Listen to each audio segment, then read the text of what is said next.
குழந்தைங்களுக்கு ரொம்ப பிடிச்ச அந்த ஸ்வீட் கார்னை வச்சு ரோட்டோர கடையில் சாப்பிட்ற அதே டேஸ்ட்டில் அவங்க விரும்பி சாப்பிட்ற மாதிரி தொண்டைக்கு இதமாக சூப்பை தயார் பண்ணிடலாம்.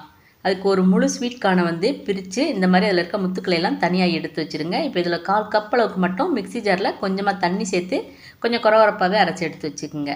ஒரு கடாயில் கொஞ்சமாக பட்டர் அப்படி இல்லைன்னா ரீஃபைண்ட் ஆயில் சேர்த்துக்குங்க. இது கூட பொடியாக நறுக்கின பூண்டு, இஞ்சி, அப்புறம் விருப்பப்பட்டால் இது கூட பொடியாக நறுக்கின கேரட், பீன்ஸ் இது எல்லாமே சேர்த்துக்கலாம். சேர்த்து நல்லா வதக்கிடுங்க. காய்கறிகள் கலர் மாறுறதுக்கு முன்னாடியே மீதமுள்ள கார்ன் அப்புறம் அரைச்சி வச்சுருக்க கார்ன் ரெண்டையும் சேர்த்து சூப்புக்கு தேவையான தண்ணி ஊற்றி கொதிக்க விட்டுருங்க. நம்ம சேர்த்துருக்க காய்கறிகள் அப்புறம் இந்த ஸ்வீட் கார்ன் எல்லாமே கையில் தொட்டால் நல்லா மசியணும். அந்த பக்குவத்தில் கொஞ்சமாக கார்ன்ஃப்ளவர் தண்ணி விட்டு கரைச்சி ஊற்றி கைவிடாமல் நல்லா கிளறி விட்டுருங்க.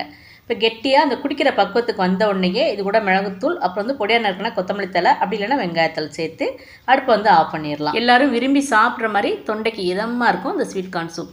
நீங்களும் இன்றைக்கே ட்ரை பண்ணி பாருங்கள். மறக்காமல் சப்ஸ்கிரைப் பண்ணிடுங்க.